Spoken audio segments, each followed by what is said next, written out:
live. There we go. It's live. Yeah. Hi, everyone. Thanks for joining us tonight.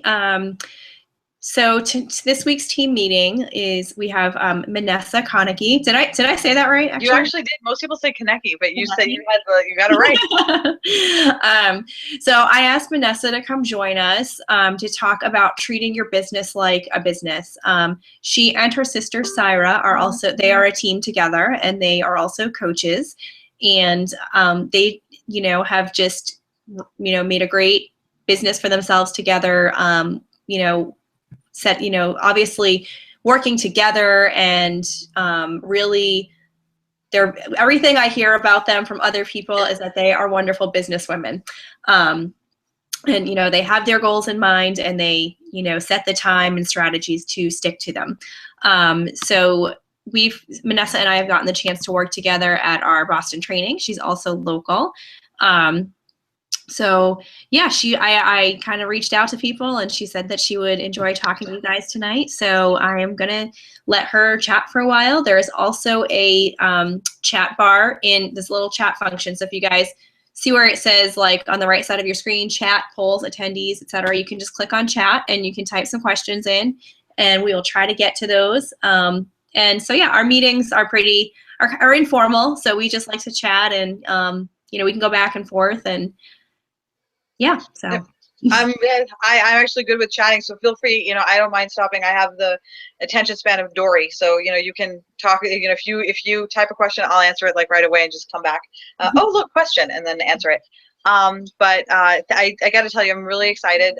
When Kara asked me to come and speak, I was like, oh my God, I love talking about this stuff.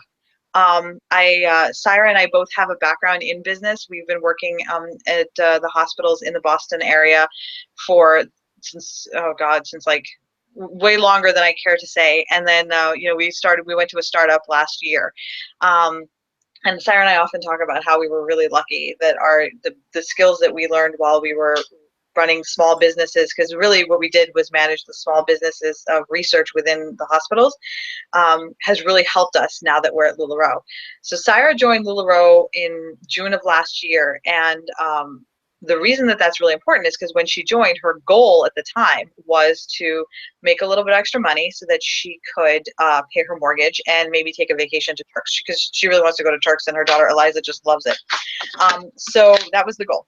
So to meet that goal, she had one party a week or so, and she made a little bit of extra money, and she was really happy. And I remember she would come to me, she'd be like, oh my God, I had a party and I sold 30 items. I had a party and I sold 50 items, and it was amazing. And she was so excited. And I was like, oh, this is kind of cool. And then a couple of people approached her asking her if she was sponsoring, and at that time she didn't really know a lot about sponsorship, and she was like, oh sure, why not?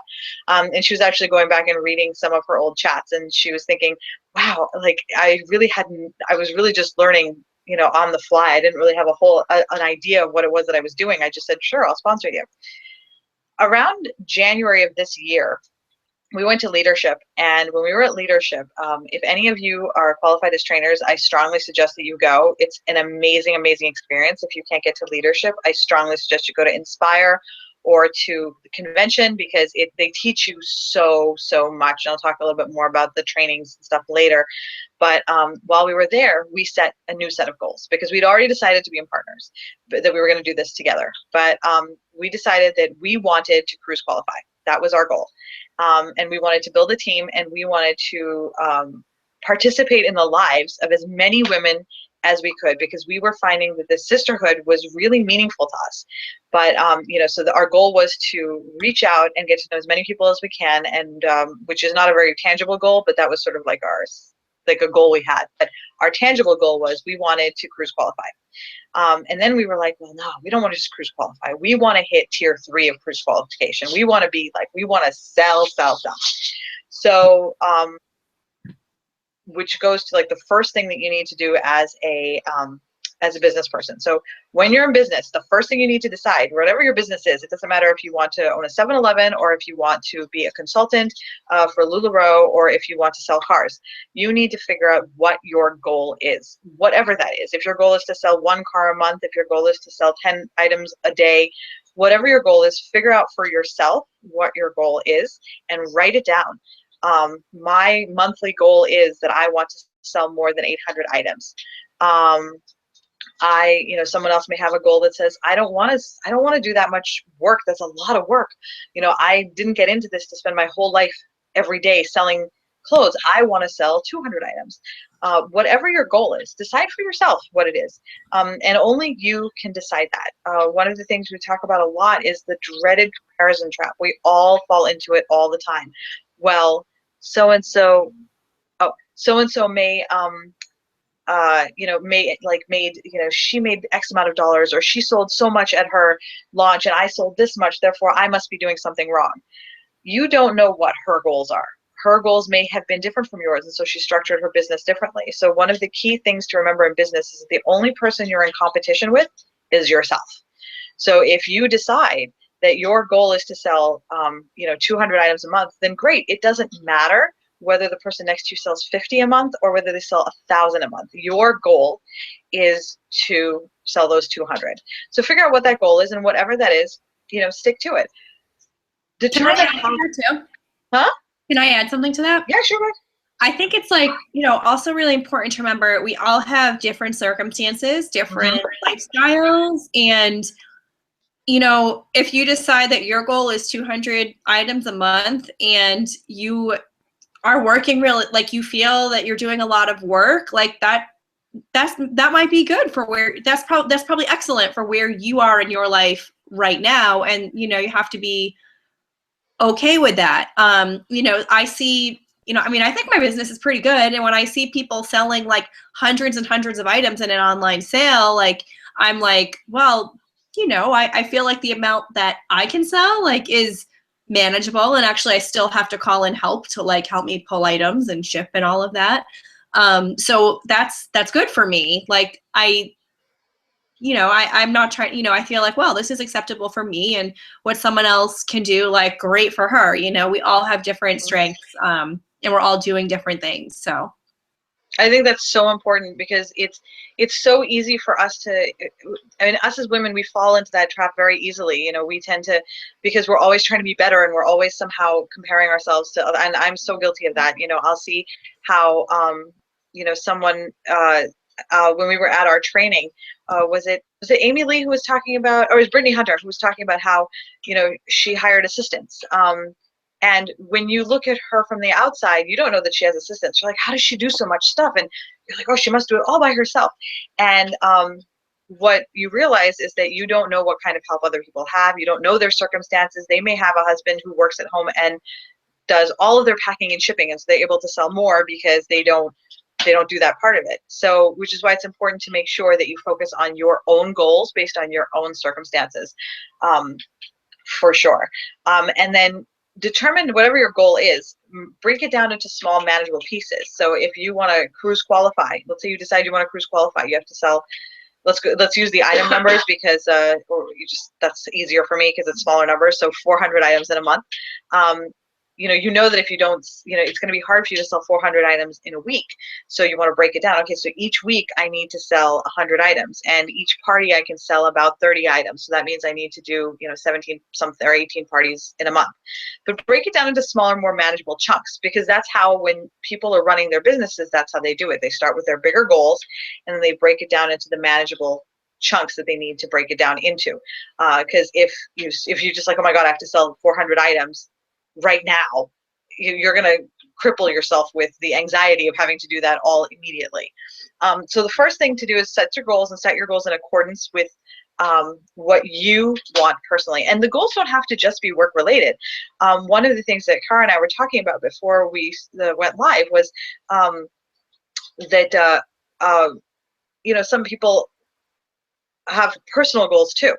And you may want to spend more time with your kids. You may want to, all of us fall into the trap of saying and not doing. So I always say, oh, we should make sure you set time aside to spend with your family. Set time aside to be to do your own thing that you enjoy doing that's not LuLaRoe. To lay with your kids as, they're going to sleep. But it's so hard to do that because we get caught up in the, like, oh, well, I'm shipping and it's a party and I'm pulling and I'm packaging. And then suddenly it's 8 o'clock at night and the kids have gone to bed and you're like, well, or 9 o'clock. And then you're like, well, I haven't invoiced yet. So I'll invoice. And then suddenly it's tomorrow. and and then you've lost, and you're like, where did the time go? And we get so caught up in the cycle of things that we forget to take a minute and say that it all doesn't have to be done right now. Just because someone wants an invoice from you this instant doesn't mean they need an invoice from you this instant. So decide for yourself how you want to work your time. Amelia was saying at the leadership training how she runs a photography business and how she didn't have a lot of time to spend with her family. She was spending all her time on her photography business, like nonstop. And her husband was like, how do I get some time with you? And it made her really think about how she was spending her time, because most of you and us started doing this because we wanted to spend more time for our families, with our families, and we wanted to be with our families more often. But I think we get so caught up in the excitement of LuLaRoe, because it is exciting and it is so much fun, that we don't want to stop. We're like, oh, let's just do more, do more, do more. And then you burn out.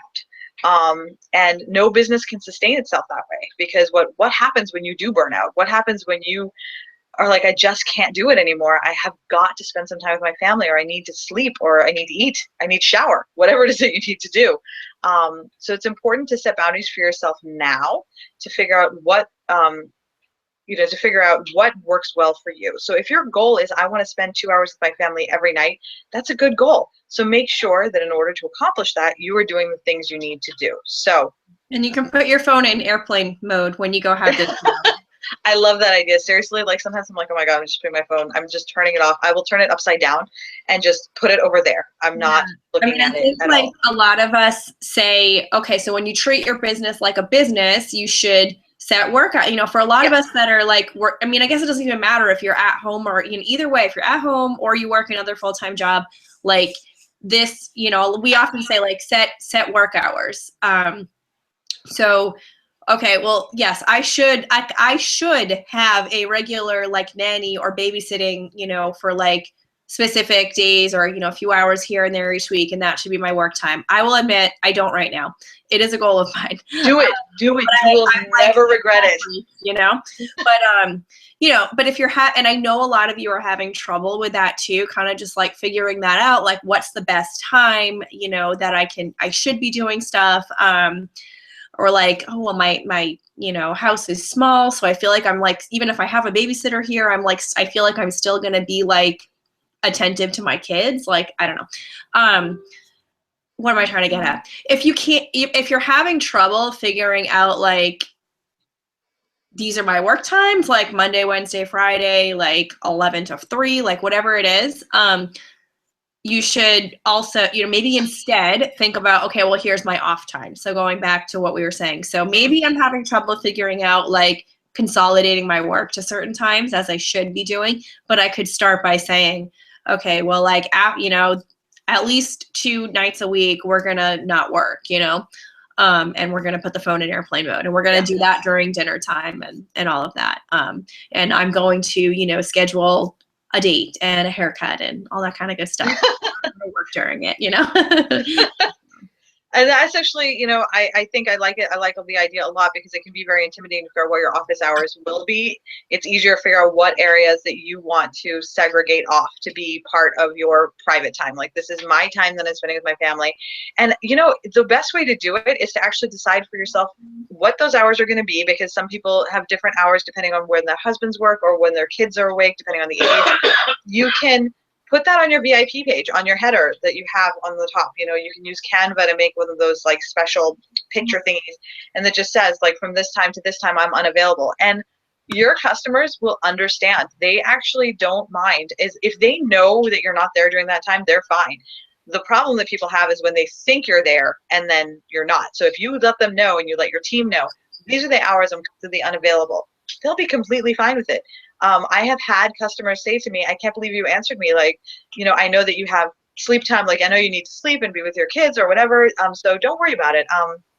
Like, you can always answer me tomorrow. I think sometimes we feel like because they're messaging us right now, they want to hear back from us this instant, and we suddenly feel this intense pressure to get back to them like immediately. They're not expecting a response immediately. They're just expecting a response. So if you have your phone turned off for 2 hours a night, and you can just start there, start with 2 hours a night. It will make a huge difference in your life. I think that that goes back to hold on, I got to time management.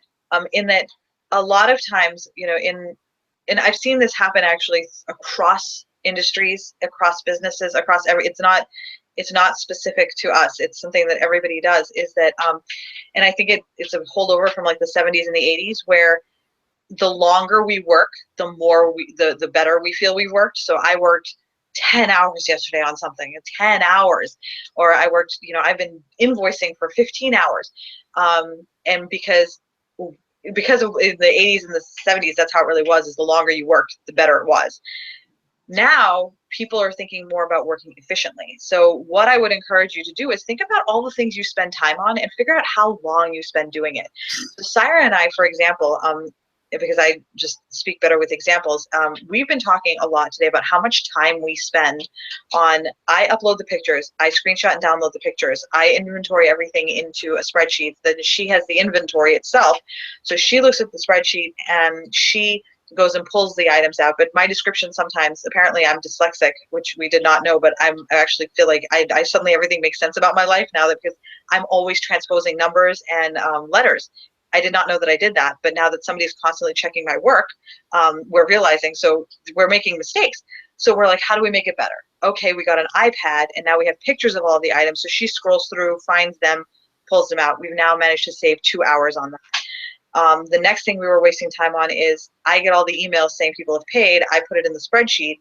She ships. What happens when she needs to ship? She goes to the spreadsheet, finds their item number, finds the order number, goes to Audrey, does a search for the order number, finds their address, and then puts it in Shipping Easy. It can take her 6 to 8 hours to ship a party. And I'm like, you know what? I get the email. I'm already looking at their address. Why don't I take their address and just put it into the spreadsheet? And she's like, well, wait, if I put it into the spreadsheet, then you can basically just give me the spreadsheet. I can import it into Shipping Easy and just generate all the labels that way. Suddenly we've saved 4 hours. So I would encourage you to make a list of all the things you do. If you do a search online for lean toast, there's a guy who does this. It's called Lean Principles, which basically means to make everything leaner. Think about the number of steps that you take to do any given task and figure out what you can get rid of or how you can make it more efficient to spend less time on it, because the less time you spend on, say, invoicing is the more time you can spend with your family. And I think what's important about this is that I think most of us fell into LuLaRoe and we're starting to do, we just started to do things and then it's like it's working, so we just keep doing it. And then we are so busy doing them that you don't have a lot of time to think about how do you make it more efficient and better.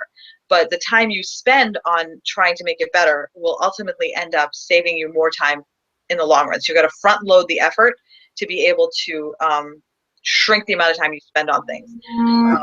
So that is I think one of the biggest lessons that Saira and I learned today, which is something that we should have done months ago, which is examine our process for ways in which we could make it more efficient so we could buy more time to be doing things that we wanted to do with our families. So that would be something that is incredibly important in time management. The next thing is you know, when you start, you know, and Kara and I were talking about this earlier too, we have a lot of trainings. There are so many trainings out there. LuLaRoe, they have trainings every Tuesday at 1 Pacific, right? It's 3 p.m. our time, isn't it? Yeah, I think it's 3 p.m. our time. And 3 p.m. our time. 3 p.m. our time. And on Skirts, they're always posting little tidbits, training things. A lot of the other consultants are posting things that they've learned. There's no need to reinvent the wheel. A lot of people have already done some of the things that that we want to learn about. So take advantage of these trainings. The Inspire tours are coming by. If you can, get to them. The time and the money that you spend going to these trainings will actually save you more in the long run. They're going to help you become a better consultant, a better trainer, a better mentor, a better leader, which ultimately will help make you more money. It will help you feel more confident, because the trainings, you come out of one of these trainings, I don't know about you, Kara, like, but when I come out of them, I'm like, yes, this is so awesome. Well, yeah, I wanted to add, like, if you are, you know, feeling down about your business, if you have any doubts that, you know, that Mark and Deanne and the rest of home office like really care about all of us and are, you know, thinking about us when they make their business decisions. If you're not sure of that, like, you really need to try to get on those home office webinars. You know, the Tuesday that is the 1 o'clock Eastern. I mean, you just can't help but be like inspired and motivated and feel reassured that, you know, somebody's looking out for you, and you know, that they are making their decisions with all of the consultants in mind.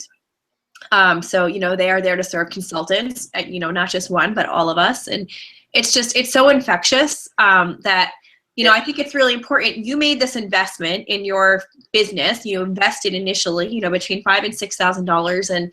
And, you know, you have to, you know, really take that to mind, that it's not just going to happen for you. But, you know, again, we're talking about treating it like a business. So this is not a hobby, it's a business. When I, you know, have people talking to me about this business, I'm clear with them. And as I'm sure that you guys are too, that it's a lot of work. It's, you know, it's fun. It's fun work, but it is work. And there's no doubt that the, you know, women and men who have been really successful with this have done so because they, you know, have worked really hard and endured, you know, a lot of challenges, and, you know, come out of them professionally. And, you know, so these things just don't happen overnight. And this kind of goes back to the comparison trap too, that you can't compare yourself to someone who has been, you know, working, you know, longer than you, and or just, you know, working their business a little bit differently than you.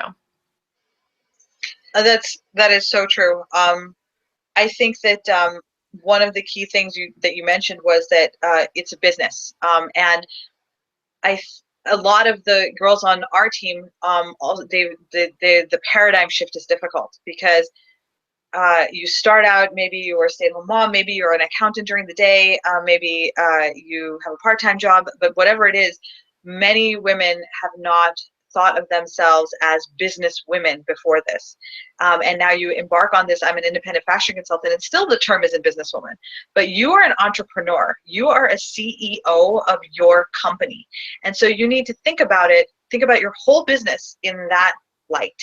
And I think the moment you start to really think about it as, I am a CEO, because essentially that's what you are. You're the CEO of your business. And that may mean you have a couple of assistants. It may mean it's just you and your husband. Maybe it's just you, still the CEO. Which means that you need to be looking for opportunities to make your business better, which you can do all the time. One of the things, if you are on the calls, you'll hear Deanne today said, wear LuLaRoe. If you're going to take pictures of yourself and post it on Instagram, you know, make sure you're wearing all LuLaRoe, because you are, and it's little things like that. You are the advertising for yourself, for your business. So if you are wearing all your clothes, the whole thing that you got from Anthropologie or something, then you're not really advertising your business. But you can bet that if there is somebody who, you know, and I know you've seen these cars driving around where, you know, they're driving their minivan or whatever, and it's got this thing plastered all around it, you know, that says I'm a plumber or whatever, because they're advertising their business all the time, because you never know when you're going to be behind somebody or in front of somebody who needs a plumber. And they're like, oh yeah, I need a plumber, I'll call this guy. I actually did find my plumber from one of those things, because he would happen to be driving by my house, and I was like, oh, there he is. I just moved to the town. But I think that we need to start thinking about, and I was guilty. I was wearing maybe a different shirt, maybe different pants. And I was like, nope, from now on, I'm just wearing nothing but LuLaRoe.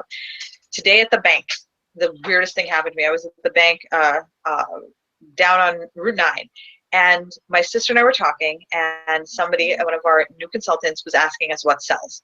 And in case you're curious, right now what's selling for us is the 3XL Perfects and Julia's and Irma's and Randy's. Those are selling like crazy. I can't keep them. We just cannot keep them. They just keep selling. So I was messaging back, and I said to Syra, oh yeah, the 3XLs. And we were getting a form notarized. And the woman who was the notary was like, oh yeah, my mom was at one of those parties yesterday or this weekend. And I was like, oh yeah, she was at some party, you know, whatever. And she goes, yeah, and she bought a tall and curvy. And I was like, oh my God, she was at a LuLaRoe party, and she bought a couple of Julia's. And she's like, but you know, they didn't have a whole lot in her size. And I was like, well, what size is she? And she said, oh, well, she's a 3XL. And I'm like, oh, well, we specialize in that. We have a ton of it. Gave her my card. Right there, completely out of the blue, without even realizing that was happening, it was an opportunity for me to get business. Every moment of the day that you are outside of the house, you have an opportunity to get business. And as a businesswoman, you want to start thinking about how you can capitalize on that. Always have cards, always have some leggings in your car. If you see somebody who's unhappy, you see someone who you just like, I want to make them a better day, give them a pair of leggings. I know you've heard this before, and the reason we all say it is because it actually works. And it's part of the whole business, I guess, of treating your business like a business. And because of all of these steps that we've taken, Syra and I have managed to cruise qualify. We have managed to hit the tier 3 that we wanted to hit two months in a row. Though the first month we were kind of weirded out, but we discovered that was because they changed it from the item, because we were like 5 items short. But we were dollar amount we made it, so we were excited. But if you set your goals and you keep your eye on the goal and don't focus on what other people are doing, because I think that's the biggest distraction that can happen, is focusing too much on what other people are doing, and not paying attention. It's like, oh, it's so easy to get distracted with, oh, well, so-and-so is selling more, or so-and-so is doing this. Forget about everybody else. Focus entirely on yourself, because you know that if somebody was, starting a car dealership or selling houses or flipping houses, they're focusing just on that, because this is their business, much like it's yours. This is your livelihood. This is your life. And so focus on it accordingly. So that was all I had. I wanted to keep it to about a half hour, so that you guys would have a chance to have, and I think I pretty much hit the nail on the head. You did. Anyone have any questions at all? Yeah, you guys can feel free to use the chat to ask any questions. What else did I was thinking about, like, being professional and how important that is, again, because this is a business. And even if it's a hobby for you, like, I don't want to undermine, some, again, we all have different wants and needs, and some of you might be fully content with doing, this as more of a hobby, and whereas others are, really relying on it for their, to support their families and all of that. And that's okay. But you still need to, and again, if you're like great with where you are and not comparing yourself, like, that's awesome. That's, we're so proud of you. But regardless of whether you are, kind of doing this on the side or it's your main business, I think it's just really important to always remember that eyes are on you. And, that you need to be professional in how you deal with people, and, kind of, a lot of people have like trouble with, these customers, like, this one's messaging me this all the time. They never pay their invoices. They change their comments. They're, asking where things are from. They ask me to change their invoice to pick up instead of ship. Like, a lot of it, I think, is about setting boundaries and expectations with your customers. So, you can't, like, place an order somewhere else and then, like, kind of expect to have it changed. Like, usually once you place any other order online, there's like wheels that start turning immediately. That order is processing, like someone's pulling it. It's kind of like us placing an order at the warehouse. If you screw up your order, you guys know you can't call LuLaRoe and like change it.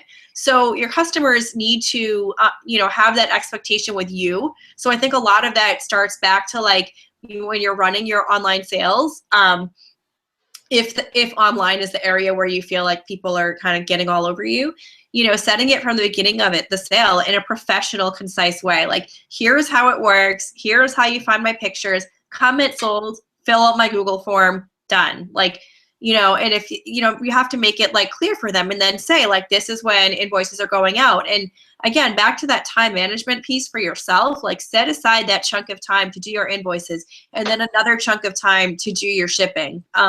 Because you shouldn't be, like, shipping, 3 things today, and, like, or, like, I'll, when we do, like, we will do, like, one big, the people that pay the earliest, which is usually most people pay within the first 24 hours, their stuff goes out, like, immediately.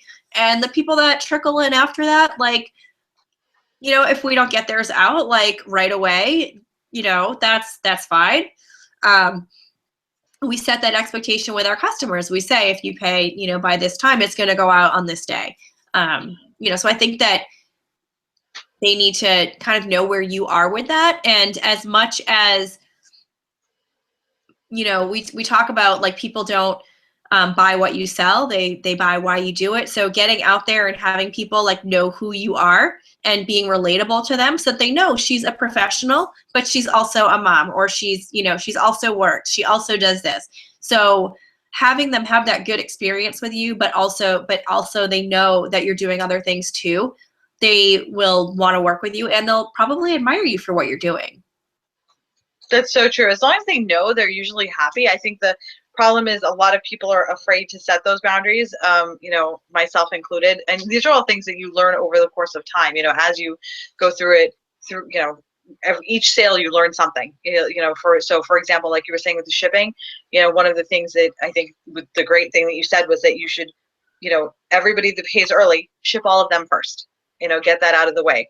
I have seen people who are like, well, I'm gonna take care of invoicing these 3 and ship these 3, and then I'll go back to it.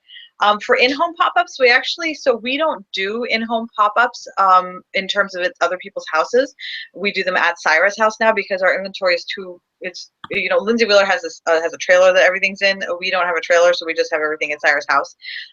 We took over her kids' playroom, her dining room, and basically the rest. I can't stop buying inventory. Somebody needs to stop me from buying inventory. But it's usually a few hours. Like right now, we do a lot more online because the dress room is not. It's a mess. But 3 or 4 hours is the most. We have had situations at other people's houses where somebody was saying the other day how the party was almost over. It's like 7:15 or 7 o'clock, and somebody walks in with like a bottle of wine and was like, "All right, I'm ready to start shopping now." And she pours herself a glass of wine, and like, "Well, no, the party's over." So I think that's one of the benefits of having it in Syra's house, and that like people tend to just, they don't want to be in the house for that long. They want to go home to be with their kids and whatnot. But I think also 3 hours is enough to where people are at that point kind of like they're good. They're ready for you to sort of leave at that point. I think towards the end is when like about a half hour beforehand is when you start like wrapping up the things that people aren't really looking at, and give them the nonverbal cues that say, "I'm getting ready to go now." Yeah, I tend to book for 2 hours, although I think that I should, maybe even book for an hour and a half, like knowing that if I do that it'll probably end up being 2 hours. Because I book for 2 hours and sometimes it goes a little bit over. I think a key element is hostess coaching, like letting them know, I used to actually not, very early on, I used to not put in end time because I just thought that most people sort of would know that this party was 2 hours, and then they were going on and on and on. And I'm like, okay, I need to start putting end times, and, I think that makes a difference. And, you can't be afraid to, like, I had one the other day and it was great. Like people were, they had big piles of stuff. They were trying a lot of stuff on, and they all bought plenty of stuff. So like it was fine. But I kind of had to be like, they all kind of like made their pile and then like went and ate. And I almost thought, oh my gosh, these girls made like way too much food because like everyone was like interested in the food. So that's another thing. Like you can tell your hostesses they don't have to go crazy with food.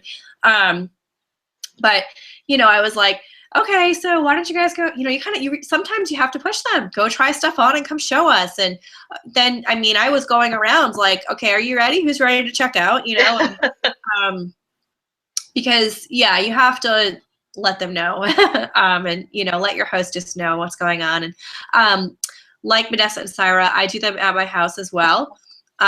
Which I think, so I offer that to local people, and I think it's good because like they'll be like a guest of the hostess, but if they're at their friend's house, then they're thinking they're going to linger and all of that. And at my house, they feel comfortable, but not quite that comfortable, Yeah, that's exactly it. The comfortable, but not that comfortable.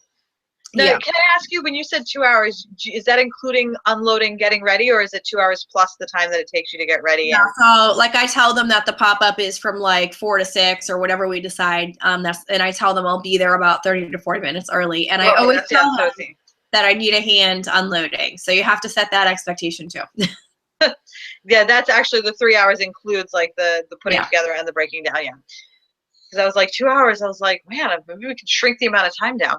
Yeah, I know that like Jillian Ortner, she always says that she books for an hour and a half because, she wants to just set that expectation that she's not that, you know, those that the party would be an hour and a half. No. Right. Well, I think also as long as you know, if you set a party, if you really sort of think about it, if you set the party for an hour and a half, people feel like this need like they got to shop. You know, like the party's going to end in an hour and a half. So buy stuff. Yeah. So. There was actually one other thing that I thought of that I forgot that you were mentioning. Hire an assistant. You must hire an assistant. I like seriously, the one thing that people have said to me, and I'm sure you've heard it too, is that I wish I had hired an assistant sooner. I wish I'd hired a nanny sooner. Whatever it is, I wish I had hired XYZ sooner. Yeah. Because so Syra, for she was driving me bonkers. She needed, like, she has 3 children, 3 dogs, two humongous ones. Like, we're not talking about little frou-frou dogs like mine. Like, we're talking humongous dogs. And she would not hire a housekeeper. She wouldn't hire a nanny. Finally, Amelia's talk convinced her that she should hire a house. She had a nanny, actually. She needed to hire a housekeeper. Her whole life changed. The amount of money you spend on a housekeeper, you will make it back tenfold. Yeah, definitely. Do you have insurance coverage, business insurance for hosting in your house? Actually, and that's interesting because Syra and I've been talking about that today too. It seems like everything that we're talking about today, Syra and I have just been talking about. We haven't reached. It's on our to-do list. Yeah, it is on our. It is really because you do have. I mean, you have a couple of things going on. One, you have a lot of inventory that you need to protect because if God forbid something happens to your inventory, that means it's worth a lot of money. Somebody can come in and steal it all and then sell it for a gajillion dollars. But 2, I can understand why they may have concerns because if you have your business on your property and people come to your property, then there's a liability if somebody becomes injured on your property. That's why a lot of people get LLCs because then it creates a level of separation between your business and your home. So if somebody comes in and slips and falls on the ice that's outside of your house, they can sue the business, but because the business is a separate entity, your home does not become involved in that. However, if you do it that way, then you do want to have some kind of insurance that would cover you in the event that happens. Syra and I have been talking about how to do that exactly. Like, does she want to? Because I mean, frankly, we're not going to be doing parties outside of our house. That's just not going to happen. So we need to figure out how to best accomplish that. Like, is it better to have an additional rider on her house so that that covers the business? Or is it better for us to, because we do have an LLC, or is it better for us to get a business insurance? And so at the moment, I can't really speak to that, but that's the plan. I mean, I think that's something, like, I feel like we can't tell you, like, exactly what you need. That's something to, discuss with your insurance agent. For sure. That's accounting, whether or not to get an LLC and insurance. I think that if it's something you're thinking about, well, I know for sure that it's something I'm thinking about and we should do it. And we will do it. But as of right now, we have not yet done it. But it is something that those are the 3 things. Oh, and a lawyer. Like any of those 4 things, I would suggest talking to an actual professional because neither Cara nor I has the experience to be able to advise you on what to do, and we wouldn't even try. I don't think. I mean, we're pretty awesome, but not that awesome. I think she meant that her insurance wouldn't cover like any injury liability for people in her house. I think that is what she meant. So if you guys don't have any more questions about running your business and being professional, we hope that you got some good tips out of this. I would definitely challenge you guys all to